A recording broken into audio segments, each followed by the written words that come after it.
Kolkata London হয়নি, বরং বনে গেছে ভেনিস। কলকাতায় বর্ষা এসেছে, এটা কোনো নতুন খবর নয়। নতুন খবর হলো বর্ষা এলেই কলকাতার সঙ্গে জুড়ে যায় আরো একটা অনুষঙ্গ, তা হলো জমা জল যন্ত্রণা।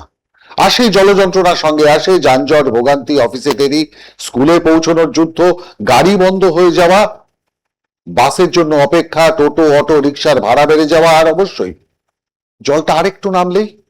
এই আরেকটু কথার সঙ্গে কলকাতার মানুষের বহু বছরের প্রেম, কিন্তু কখন নামবে জল কেউ জানেন না। আজ কলকাতার বহু রাস্তার চেহারা দেখে মনে হচ্ছে শহরটা আর ৩৩০ বছরের পুরনো শহর নয়, বরং একটা বিশাল জলাধার। নমস্কার, আমি ত্রিদীপ ভট্টাচার্য, আমার চোখে বাংলায় আপনাদের স্বাগত। আজ বাংলার জল যন্ত্রণার গল্প। আর আমরা সেই জলাধারের মধ্যে একটা নাগরিক জীবন চালানোর চেষ্টা করছি। খবর হলো সোমবার সকাল থেকে কলকাতা এবং তার আশেপাশের অঞ্চলে টানা বৃষ্টি, তার জেরে একাধিক জায়গায় জলমগ্নতা, অফিস টাইমে তীব্র যানজট, গণপরিবহনের সমস্যা, স্কুল পড়ুয়া থেকে অফিস যাত্রী সবারই নাজেহাল দশা। দেখুন ছবিটা। এই মুহূর্তে আমরা রয়েছি কলেজ স্ট্রিট চত্বরে। কলেজ স্ট্রিট চত্বরে আমার চিত্র সাংবাদিককে দেখাতে বলবো, কোথাও হাঁটু সমান জল, কোথাও কোমর সমান জল। অনেকটাই ভোগান্তি হচ্ছে, কারণ জল আছে অনেকটাই। ওখান থেকে শুরু হয়েছে সুরেন্দ্রনাথ কলেজ থেকে, কারণ হাঁটু পর্যন্ত জল, আর রাস্তায় রাস্তায় গর্তও আছে। ম্যাডাম, এই জল যন্ত্রণা কতটা সমস্যা? প্রচন্ড সমস্যা। কলেজ যেতেই হবে আমাদেরকে, এইচওডির ক্লাস আছে, কিন্তু মিস করা যাবে না। এটা কেন, মানে কোনো কাজ হয়নি বলেই কি এটা হয়তো? মানে নিকাশি ব্যবস্থা, ড্রেনেজ সিস্টেম? ড্রেনেজ তো অবশ্যই সিস্টেমটা খারাপ। ড্রেনেজ যদি এখন ব্লক থাকে তাহলে তো জল এত জমবেই। ড্রেনেজ সিস্টেমে কোনো কাজ হয়নি, তার ফলেই কিন্তু এটা হয়েছে। এই যে অ্যাম্বুলেন্সে বা কলকাতা পুলিশের গাড়ি যাচ্ছে বা অন্যান্য গাড়ি যাচ্ছে, সেখানটা পুরোটা তো তাদের জল ভেঙে গেলে যারা যাচ্ছে তারা প্রত্যেকেই কিন্তু অসুবিধার মধ্যে পড়ছে। যত বৃষ্টি পাচ্ছে এই জলও বাড়ছে। আমি সেই ছবিটা দেখাতে বলবো। এই মুহূর্তে যথেষ্ট পরিমাণে জল রয়েছে এবং আগামী ২৪ ঘন্টা ভারী থেকে অতি ভারী বৃষ্টির সতর্কতা রয়েছে। যারা বই পাড়ায়, যারা বইয়ের ব্যবসা করে, তারাও আতঙ্কিত হয়ে রয়েছে। তারা ইতিমধ্যেই বই ফই সমস্ত গুছিয়ে নিয়েছে এবং আগের বারের মতন যাতে ক্ষতি না হয় সেদিকটাও তারা নজর রাখছে, কারণ বইতে জল ঢুকে গেলে বই নষ্ট। স্যার, আপনি তো এখানে রোজ আসেন, পড়াতে আসেন, এই যে স্কুলের সামনে ম্যানহোল ভর্তি হয়ে গেছে, এটা কি নিকাশি ব্যবস্থা কোনো কাজ নেওয়ার ফল? হ্যাঁ, নিকাশি ব্যবস্থার সমস্যা তো রয়েছেই। আমরা বারবার কর্পোরেশনকে জানিয়েছি, আমাদের হেয়ার স্কুলের এন্ট্রিতেই একটা জল জমে যায় এবং প্রতিবারই এই সমস্যা হয়। আমি আশা করবো আগামী দিনে এগুলোর সমস্যার সমাধান করবে সরকার বা কর্পোরেশন। আগের সরকার কি কোনো কাজই করেনি? মানে তাহলে তো এই অবস্থা হওয়ার কথা নয়। কাজ করেছে, কিন্তু যেই স্তরে কাজ হওয়া উচিত ছিল, আমাদের এই সমস্যাটা কিন্তু দীর্ঘদিন। আমাদের এখানে যিনি কাউন্সিলর ছিলেন, বড় কমিটির চেয়ারম্যান, তাকে বারবার বলা হয়েছে, তিনি চেষ্টাও করেছেন, কিন্তু তো দেখতেই পাচ্ছেন এখনো সেই সমস্যার সমাধান হয়নি। ক্যামেরায় তন্ময় করের সঙ্গে অরুণাভ ঘোষ, প্লাস্টিক্স। আবহাওয়া দপ্তর জানাচ্ছে এই বৃষ্টির পেছনে রয়েছে একটা গভীর নিম্নচাপ। আইএমডির তথ্য অনুযায়ী পশ্চিমবঙ্গের উপকূল ও উত্তর পশ্চিম বঙ্গোপসাগরের উপর তৈরি হওয়া এই নিম্নচাপ মঙ্গলবার নাগাদ গাঙ্গেয় পশ্চিমবঙ্গের ওপর দিয়ে ঝাড়খণ্ডের দিকে সরে যেতে পারে। অর্থাৎ বৃষ্টি এসেছে অতিথির মতো, কিন্তু যাওয়ার সময়টা এখনো অনিশ্চিত। আর কলকাতা ভাবছে বৃষ্টি আপনি যতক্ষণ আছেন আমরা ততক্ষণই ভাসছি। শুনুন আবহাওয়া দপ্তর কি বলছে। ভারী বৃষ্টিপাতের সম্ভাবনা রয়েছে এবং কলকাতা এবং তার পার্শ্ববর্তী অঞ্চলে মাঝে মধ্যেই হালকা থেকে মাঝারি বৃষ্টিপাত, তার সঙ্গে একটা দুটো করে স্পেল তীব্র বৃষ্টিপাত 2 থেকে 3 সেন্টিমিটার পর্যন্ত পার আওয়ারে হওয়ার সম্ভাবনা রয়েছে এবং আগামী 24 ঘন্টার মধ্যে সর্বমোটভাবে ভারী থেকে অতি ভারী বৃষ্টিপাত কলকাতাতে হওয়ার সম্ভাবনা রয়েছে। এবার আমাদের রাজ্যের অন্যান্য জেলাগুলোতে প্রায় সমস্ত জেলাতেই ভারী থেকে অতি ভারী বৃষ্টিপাত একটি জায়গা করে হওয়ার সম্ভাবনা থাকছে এবং কয়েকটা জেলাতে কয়েক জায়গাতে ভারী থেকে অতি ভারী বৃষ্টিপাত, তার সঙ্গে অত্যন্ত ভারী বৃষ্টিপাত 20 সেন্টিমিটার বা তার বেশি বৃষ্টিপাত হওয়ার সম্ভাবনা রয়েছে। আর উত্তরবঙ্গে বৃষ্টিপাত তেমন হওয়ার সম্ভাবনা নেই, কমই থাকবে, তবে 1-2 জায়গায় ভারী বৃষ্টিপাত হতে পারে। চলুন প্রথমে আমরা কলকাতায় আসি। রবিবার রাত থেকেই বৃষ্টি, সোমবার সকাল, সপ্তাহের প্রথম কর্মদিবস, অর্থাৎ যেদিন কলকাতার রাস্তায় সকাল থেকে এমনিতেই ব্যস্ত থাকে, আর তার উপর বৃষ্টি, তার উপর জল, তার উপর যানজট, তার উপর গণপরিবহনের সমস্যা, সব মিলিয়ে কলকাতার আজকের হিসেবটা খুব সহজ। বৃষ্টি যোগ জমাজল যোগ যানজট ইজ ইকুয়াল টু নাগরিক দুর্ভোগ। কলকাতার মানুষ সকালে বাড়ি থেকে বেরিয়েছেন এই আশায় আজ একটু আগে বেরোবো, তারপর দেখেছেন সবাই একই রকম বুদ্ধি করেছে, ফলে যে রাস্তায় স্বাভাবিক সময় 10 মিনিট লাগে সেখানে পৌঁছতে লাগছে কতক্ষণ তা নির্ভর করছে আপনি কোন রাস্তায় আছেন, সেই রাস্তায় কতটা জল জমে আছে তার উপর। কোথাও হাঁটু সমান জল, কোথাও তার চেয়েও বেশি, কোথাও জল জমেছে রাস্তার গর্তে, কোথায় রাস্তা কোথায় ফুটপাত তা বোঝার কোনো উপায় নেই। আর কলকাতার মানুষ তখন একটা অত্যন্ত গুরুত্বপূর্ণ নাগরিক খেলায় অংশ নিয়েছেন। জলের নিচে গর্ত আছে কিনা নেই সেটা অনুমান করুন। পুরস্কার আপনার একটা অক্ষত পা, আর ভুল হলে জুতো তো গেলই, সঙ্গে ফ্রি আপনার পা এবং হাঁটু, কখনো মোবাইলের সলিল সমাধি, আর কখনো বা আপনার আত্মবিশ্বাসটাও গেল। কলকাতার 48 নম্বর ওয়ার্ডের কাউন্সিলর বিশ্বরূপ দে, সেই বিশ্বরূপ যিনি সিবিআই এ নিজের একটা বিশ্বরূপ দেখাতে দেখাতে হঠাৎ করে কলকাতার কাউন্সিলর বনে গেছেন। ক্রিকেট বোর্ড অফ ইন্ডিয়া থেকে কলকাতার কাউন্সিলর। দেখুন,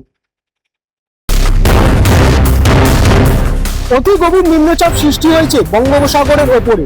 এই মুহূর্তে এই নিম্নচাপ কলকাতার উপর দিয়ে ঝাড়খণ্ডের দিকে যাচ্ছে। তার ফলে সকাল থেকেই কিন্তু দফায় দফায় কলকাতা সহ বিভিন্ন জেলায় ভারী থেকে অতি ভারী বৃষ্টি হচ্ছে।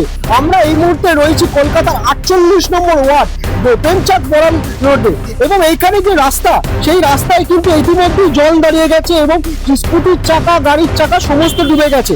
যারা স্থানীয় বাসিন্দা তারা কিন্তু জল ভেঙে এই রাস্তা দিয়ে যাচ্ছে। তাদের অভিযোগ যে বছর দুয়েক আগেও কিন্তু এখানে সেরকমভাবে জল দাঁড়াতো না, কলেজ স্ট্রিটের আশেপাশের এলাকায় জল দাঁড়ানো, কিন্তু বছর দুয়েক হয়েছে এই জায়গায় রাস্তার কাজ হওয়ার পরে কিন্তু এখানে অল্প বৃষ্টি হলেই এখানে জল দাঁড়িয়ে যায়। আর একটা সমস্যা এখানকার ওয়ার্ডের বাসিন্দারা বলছে যেটা হচ্ছে কারেন্ট চলে যাওয়া।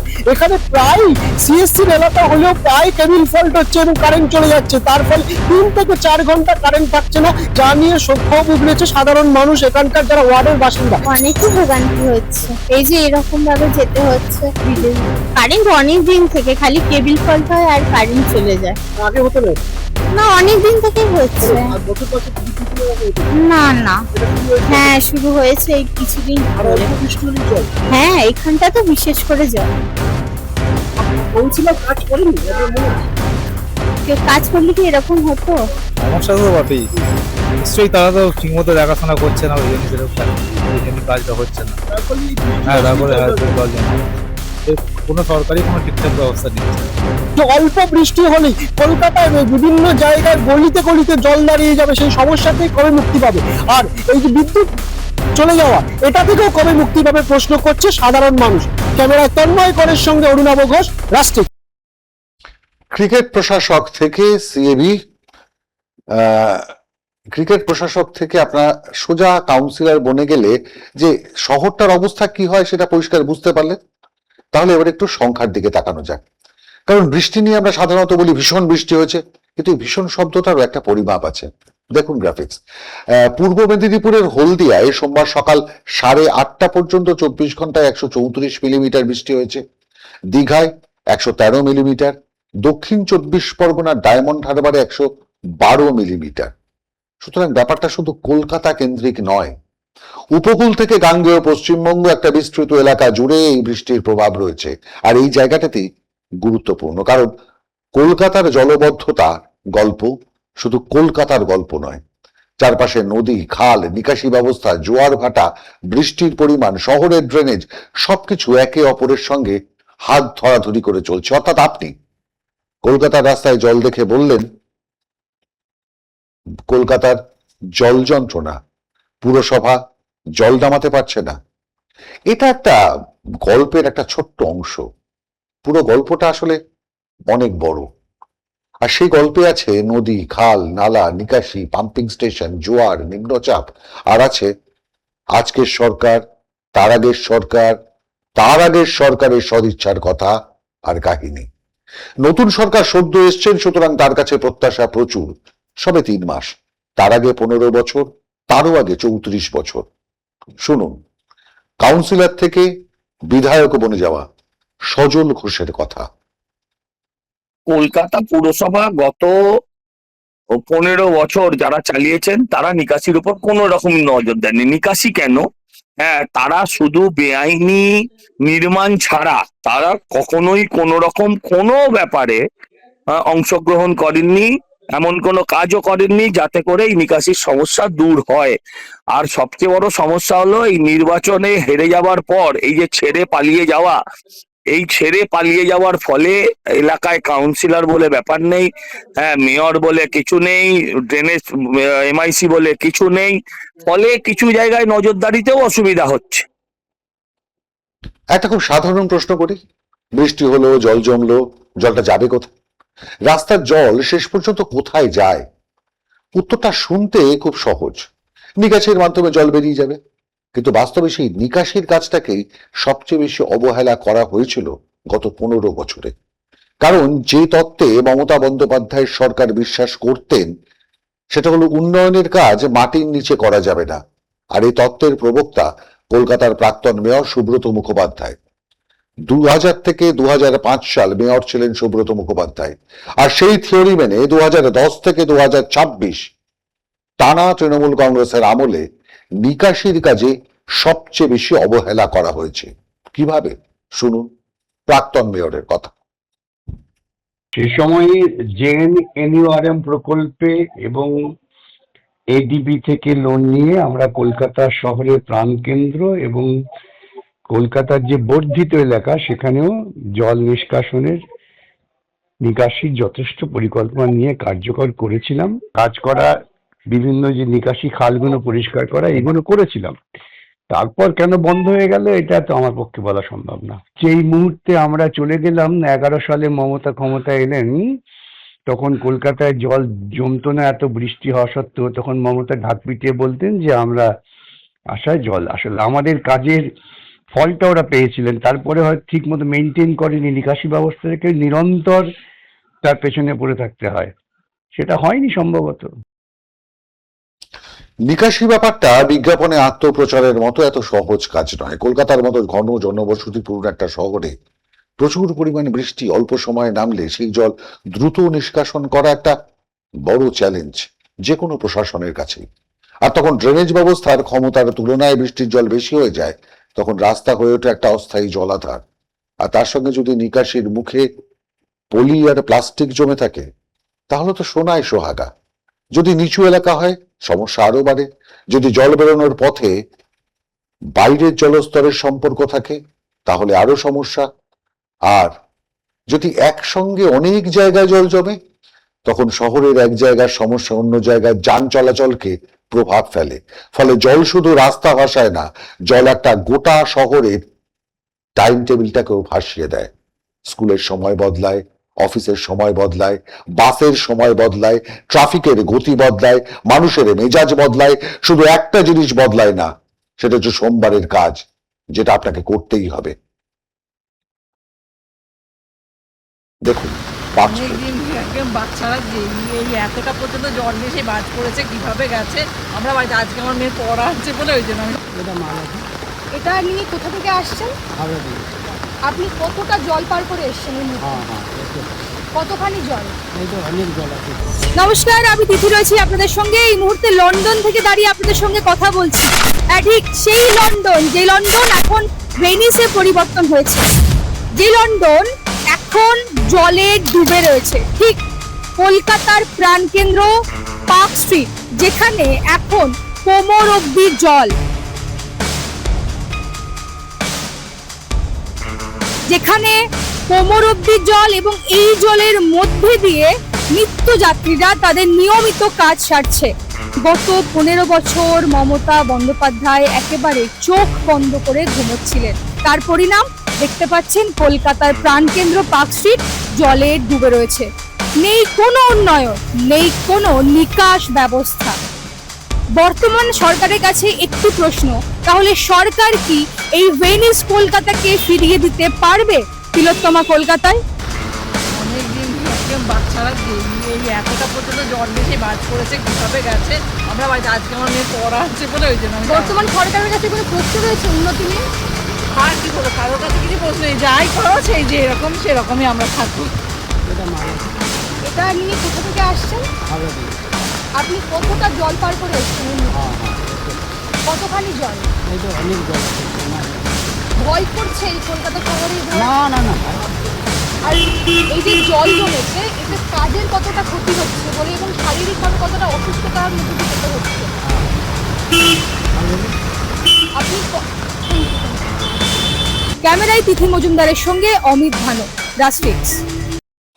শুধু কলকাতা নয়, হাওড়া বিধাননগর সংলগ্ন এলাকাতেও জলমগ্নতার ছবি সামনে এসেছে। এখানে একটা বিষয় মনে রাখা দরকার, কলকাতা এবং তার আশপাশে আসলে কোনো আলাদা দ্বীপের মতো আচরণ করে না। এক জায়গায় রাস্তা আটকালে অন্য জায়গায় চাপ পড়ে, চাপ বাড়ে, এক জায়গায় জল জমলে যানবাহন অন্য রাস্তা নেয়, আর সেই রাস্তা আবার ব্যস্ত হয়ে যায়, আবার সেখানে যানজট, তারপর আরেকটা রাস্তা, তারপর আরো যানজট। মানে এক জায়গায় জল যন্ত্রণা তো অন্য জায়গায় জ্যাম, অর্থাৎ যান যন্ত্রণা। এ যেন কলকাতার নিজস্ব এক ডমিনো গেম। এবার আসি সেই মানুষগুলোর কথায়, যে মানুষটাকে কিছুক্ষণ আগে দেখলেন, মাথার উপরে বোঝা, যাদের কাছে আজকের সকালটা কোনো আবহাওয়ার খবর নয়, এটা ছিল তার কাছে একটা পরীক্ষা। ছোট কোনো পরীক্ষা নয়, বাড়ি থেকে বেরিয়ে অফিস পর্যন্ত পৌঁছানো, কাজের জায়গায় পৌঁছানো, বিক্রির জায়গায় পৌঁছানো, সময় অনির্দিষ্ট, রাস্তা জলমগ্ন, গাড়ি ধীর, বাস অনিশ্চিত, আর অফিস যাত্রীদের পাশাপাশি স্কুল পড়ুয়াদের সমস্যা আরো বেশি। অনেক জায়গায় মানুষকে জল পেরিয়ে হাঁটতে দেখা গেছে, কোথাও গাড়ি ধীর গতিতে এগিয়েছে, কোথাও জমেছে দীর্ঘ লম্বা যানজট। দেখুন, রাজ্যের আকাশে ঘনিয়ে এসেছে কালো মেঘ। ইতিমধ্যেই বিভিন্ন জায়গায় ভারী থেকে অতি ভারী বৃষ্টির সতর্কতা জারি করেছে আলিপুর আবহাওয়া দপ্তর। দক্ষিণ 24 পরগনাতেও জারি হয়েছে সতর্কতা। নদী বাঁধ উপচে জল ঢুকছে গ্রামে। নতুন নিম্নচাপের জেরে গতকাল থেকে টানা ভারী বৃষ্টিতে বিপর্যস্ত দক্ষিণ 24 পরগনা, সঙ্গে বইছে দমকা বাতাসও। সুন্দরবন আর উপকূলবর্তী এলাকায় বৃষ্টি ঝড়ের তীব্রতা বেশি, নদী আর সমুদ্রে দেখা দিয়েছে জলোচ্ছ্বাস, বাড়ছে উদ্বেগ। কিন্তু আসল আশঙ্কাটা কোথায় জানেন? বেহাল নদী বাঁধের বিভিন্ন অংশ দিয়ে জল উপচে উপকূলের গ্রামগুলিতে ঢুকে পড়তে পারে। আর এখানেই সক্রিয় প্রশাসন। জেলা প্রশাসন আর সেচ দপ্তর পরিস্থিতির উপর কড়া নজর রাখছে। বাঁধগুলির অবস্থা প্রতিনিয়ত পর্যবেক্ষণ করা হচ্ছে। দুর্যোগ মোকাবিলায় নেওয়া হয়েছে প্রয়োজনীয় প্রস্তুতিও। প্রশাসনের নজর এখন পুরোপুরি বাঁধ আর উপকূলের নিরাপত্তার দিকে। খারাপ আবহাওয়ার কারণে 8ই অগস্ট পর্যন্ত মৎস্যজীবীদের সমুদ্রে যেতে সরাসরি নিষেধ করা হয়েছে। উপকূলের বাসিন্দাদেরও সতর্ক থাকার পরামর্শ দেওয়া হয়েছে প্রশাসনের তরফে।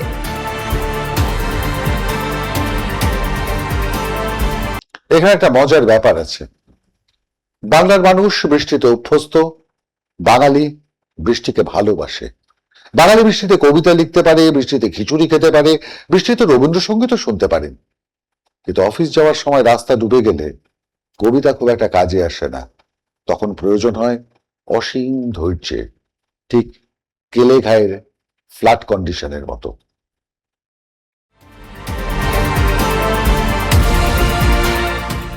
বাঁধের ওপারে জল, আর এপারে হাজার হাজার মানুষজন, তাদের দুশ্চিন্তাতে রাতের ঘুম উড়েছে। পূর্ব এবং পশ্চিম মেদিনীপুর, আর এই দুই মেদিনীপুরের মধ্যবর্তী জায়গা দিয়েই বয়ে গিয়েছে কেলেঘাই নদী। আর এই নদীর জল এখন বিপদসীমার ওপর দিয়ে বইছে, যার কারণেই সেখানে নদী তীরবর্তী এলাকার মানুষজন তাদের রাতের ঘুম উড়ে গিয়েছে। বাঁধের ওপর চাপ বাড়ছে ক্রমশই। স্থানীয় বাসিন্দাদের আশঙ্কা, জল আরেকটু বাড়লেই বিপদ। বিশেষ করে টানা বৃষ্টি হলে পরিস্থিতি জটিল হতে পারে বলেই মনে করছেন তারা। নিচু এলাকা আর নদী সংলগ্ন বসতিতে জল ঢোকার আশঙ্কাও তৈরি হয়েছে। প্রতি বছর বর্ষায় এই একই আতঙ্ক ফিরে আসে এলাকাবাসীদের মনে। কিন্তু এখানেই আসল বিষয়টা দেখুন, সমস্যা শুধু আজকের জল নয়, বৃষ্টি চলতে থাকলে আগামী কয়েক ঘন্টায় পরিস্থিতিটা আরো বদলে যেতে পারে, এমনটাই আশঙ্কা করছে খোদ প্রশাসন। তবে বসে নেই প্রশাসন, সতর্ক হয়ে গিয়েছে সেচ দফতর। বাঁধের বিভিন্ন অংশে চলছে জোরদার নজরদারি। কোথাও বাঁধ দুর্বল আছে কিনা খতিয়ে দেখছেন আধিকারিকরা। প্রয়োজনে দ্রুত ব্যবস্থা নেওয়ার জন্য প্রস্তুত রয়েছে প্রশাসন। কিন্তু আসল প্রশ্নটা হচ্ছে, বৃষ্টি থামবে কবে আর নদী শান্ত হবে কবে? বাড়তে পারে, মানে নিচে জোয়ারের ঠেল আছে, পরে যদি বৃষ্টি আবার অঘটনয় হয় আর একটু বাড়বে। এক হাত মতো এই জালের উপরে যদি এক হাত বাড়ে তাহলে পুরো দিকটা এগিয়ে নিতে পারে।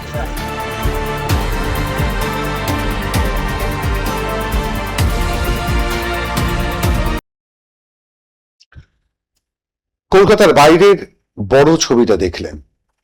আবহাওয়া দপ্তর সোমবার পশ্চিম মেদিনীপুর, ঝাড়গ্রাম এবং বাঁকুড়াকে অত্যন্ত ভারী বৃষ্টির পূর্বাভাস দিয়েছেন। এছাড়াও পূর্ব মেদিনীপুর, দক্ষিণ 24 পরগনা, পুরুলিয়া, হাওড়া, হুগলি, পূর্ব বর্ধমান এবং পশ্চিম বর্ধমান এই জেলাগুলিতেও ভারী থেকে অতি ভারী বৃষ্টির সম্ভাবনা রয়েছে বলে জানিয়েছে। অর্থাৎ আজকের গল্পটা শুধুই কলকাতায় জল জমেছে, এটা আসলে দক্ষিণবঙ্গের বিস্তৃত আবহাওয়ার গল্প নয়, এবং সেই কারণেই সতর্কতার জায়গাটাও অনেক বড়। একদিকে শহরাঞ্চলে জলবদ্ধতা, অন্যদিকে গ্রাম এবং মফস্বল এলাকার অতি বৃষ্টির সম্ভাব্য প্রভাব। কোথাও রাস্তা, কোথাও চাষের জমি, কোথাও নিচু এলাকা, কোথাও নদী, খালের কাছাকাছি বসতি। বৃষ্টির জল সবার আগে তাদের কাছে একই জিনিস, জল। বন্যার জলও সেই একই জল, কিন্তু তার প্রভাব সবার ওপর কিন্তু একরকম নয়। আবহাওয়ার খবর দেখো। বঙ্গোপসাগরে যে ঘূর্ণাবর্ত তৈরি হয়েছিল, এটি অতি গভীর নিম্নচাপে পরিণত হওয়ার পর এই মুহূর্তে অবস্থান করছে নিম্নচাপটি ঠিক কলকাতার ওপর, এবং ধীরে ধীরে এটি দক্ষিণবঙ্গ হয়ে ঝাড়খণ্ডের দিকে চলে যাবে। নিম্নচাপ আরো শক্তি বাড়িয়েছে। এখন এটা অতি গভীর নিম্নচাপ। আপাতত অবস্থান কলকাতার ঠিক মাথার উপর। ধীরে ধীরে এটা দক্ষিণবঙ্গ পেরিয়ে সরে যাবে ঝাড়খণ্ডের দিকে। আর এর জেরেই কলকাতা সহ গোটা দক্ষিণবঙ্গে ভারী থেকে অতি ভারী বৃষ্টির সতর্কতা জারি। মহানগরে আগামী 24 ঘন্টায় বৃষ্টি হতে পারে প্রায় 115 মিলিমিটার পর্যন্ত। ঘন্টায় 20 থেকে 30 মিলিমিটার বৃষ্টি, মানে বুঝতেই পারছেন কতটা তীব্র। আর সময় যতই গড়াবে বৃষ্টির তীব্রতা ততই বাড়বে। এটা শুধু কলকাতার গল্প নয়। সোমবার পশ্চিম মেদিনীপুর, ঝাড়গ্রাম, বাঁকুড়ায় চরম ভারী বৃষ্টির লাল সতর্কতা জারি। কিন্তু আসল চিন্তাটা এখানেই শেষ নয়। বিবিসি ইতিমধ্যেই জল ছাড়তে শুরু করেছে, আর এই মৌসুমে প্রথমবার ঘন্টায় 32,000 কিউসেক হারে, যার ফলে বেশ কিছু জেলায় থাকছে বানভাসী হওয়ার আশঙ্কা। কমলা সতর্কতায় হাওড়া, হুগলি, দক্ষিণ 24 পরগনা, পূর্ব মেদিনীপুর, পুরুলিয়া এবং পূর্ব ও পশ্চিম বর্ধমান। আর হলুদ সতর্কতায় কলকাতা, উত্তর 24 পরগনা, বীরভূম, মুর্শিদাবাদ, নদিয়া সহ উত্তরবঙ্গের জলপাইগুড়ি এবং কালিম্পং। মঙ্গলবারও বাদ যাচ্ছে না দক্ষিণ ও উত্তরবঙ্গের একাধিক জেলা। ক্যামেরায় তন্ময় করের সঙ্গে অরুণাভ ঘোষ, রাস্টেক্স। তাহলে বিষয়টা কি দাঁড়ালো? পশ্চিমবঙ্গের উপকূল উত্তর পশ্চিম বঙ্গোপসাগরের উপর অবস্থান করছে একটা ঘূর্ণাবর্ত। আইএমডি জানাচ্ছে মঙ্গলবার নাগাদ এটা গাঙ্গেয় পশ্চিমবঙ্গের উপর দিয়ে ঝাড়খণ্ডের দিকে সরে যেতে পারে। এখন এর মানে কি? মানে এটা নয় যে মঙ্গলবার সকাল হলেই কলকাতায় রোদ উঠবে, পাখি ডাকবে আর সবাই বলবে চলুন আজ জীবন স্বাভাবিক। আবহাওয়া তার থেকে একটু বেশি জটিল। নিম্নচাপ সরে গেলেও তার প্রভাব কিছুটা সময় থাকতে পারে। কোথাও বৃষ্টি চলতে পারে, কোথাও ভারী বৃষ্টি হতে পারে, আবার কোথাও জমে থাকা জল নামতে সময় লাগতে পারে। অর্থাৎ নিম্নচাপ সরে গেলেও কলকাতার রাস্তা যে সঙ্গে সঙ্গে তাকে বিদায় জানাবে এমন নিশ্চয়তা নেই। আর নেই বলেই আসুন এবার একটু ব্যঙ্গ করি, কারণ ব্যঙ্গ না করলে কান্না পাবে। কলকাতার রাস্তায় একটা নতুন সুবিধা হয়েছে। বর্ষাকালে আপনি আলাদা করে ওয়াটার পার্কে যেতে পারেন। রাস্তা নিয়ে নিজেই এখন ওয়াটার পার্ক। গাড়ি চলছে, ঢেউ উঠছে, বাস যাচ্ছে, ঢেউ উঠছে, বাইক যাচ্ছে, চালক প্রার্থনা করছেন, পথচারী হাঁটছেন, জল কোথায় কতটা গভীর সেই গবেষণা করছে। আর কোনো কোনো জায়গায় রাস্তার গর্ত এত সুন্দরভাবে জলের নিচে লুকিয়ে আছে যেন মনে হয় শহর কর্তৃপক্ষ এবং গর্তের মধ্যে বহুদিনের একটা বন্ধুত্ব। গর্তটি আগে থেকেই আছে, শুধু আজ তার উপর জল ঢেকে দিয়েছে, তাই দেখা যাচ্ছে না। কিন্তু নাগরিকের পা যখন সেখানে পৌঁছয় তখন পরিচয় হয়ে যায় খুবই ঘনিষ্ঠ পরিচয়। প্রতি বছরই একই ছবি কেন? এবার ব্যঙ্গ সরিয়ে একটা গুরুত্বপূর্ণ প্রশ্ন করা যাক। প্রতিটা বর্ষায় আমরা একই ছবি দেখছি কেন? জল জমে, মানুষ ভোগান্তিতে পড়েন, ট্রাফিক আটকে যায়, তারপর জল নামে, জীবন স্বাভাবিক হয়, তারপর পরের বছর আবার একই প্রশ্ন। এই একই প্রশ্ন বারবার করে যাওয়ার দায় তা শুধু একক নয়। শুধু প্রশাসনকে দোষ দিয়ে গল্প শেষ করলে গল্পটা অসম্পূর্ণ থেকে যায়। আবার শুধু মানুষকে দোষ দিলেও গল্পটা অসম্পূর্ণ। শহরের নিকাশি ব্যবস্থার সক্ষমতা কত? নিচু এলাকাগুলির পরিকল্পনা আদতে কি? খাল ও জলপথগুলির অবস্থান কি? সেখানেও কি একই গল্প? এই যে খাল জলপথ সংস্কার করলে তো উন্নয়ন চোখে পড়বে না। সেই কারণে সবচেয়ে অবহেলার বাজেট ছিল গত 15 বছর ধরে এই নিকাশি, খাল সংস্কার, এবং সবচেয়ে বড় প্রশ্ন, বৃষ্টি বাড়ছে, শহর বড় হচ্ছে, কিন্তু জল সামলানোর পরিকল্পনা কি সে গতিতে বদলাচ্ছে? এই প্রশ্নের উত্তর শুধু আজকের জল নামার পর নয়, আগামী বর্ষার আগেও দরকার। আর শেষ প্রশ্নটা হলো, আজ কলকাতা একটা প্রশ্ন করেছে, বৃষ্টি কি কলকাতার কাছে একটা সমস্যা? উত্তরটা না, বৃষ্টি সমস্যা নয়। সমস্যা হলো নিয়ম মেনে যেখানে সেখানে জল জমতো না, কলকাতার সেই অংশেও আজ জল জমেছে। কিন্তু কেন? উত্তরটা তো ইতিমধ্যেই পেয়ে গেছেন। আর আমাদের শহরের প্রশ্নটা থেকে যাবে। পরের ভারী বৃষ্টিতে আমরা আবার একই ছবি দেখব কি? আবার কি রাস্তা নদী হবে? আবার কি গাড়ির চাকা জলে ডুববে? আবার কি অফিস যাত্রীরা বলবেন আজ বাড়ি থেকে বেরোনোটাই ভুল হয়েছিল? আর আমরা কি আবার ক্যামেরা নিয়ে দাঁড়িয়ে বলবো কলকাতা জলমগ্ন, বাংলার জলযন্ত্রণা? নাকি এমন একটা দিন হবে যেদিন বৃষ্টি হবে, জলও নেমে যাবে, শহরও সচল থাকবে, আর সেটাই হবে খবরের বিষয়?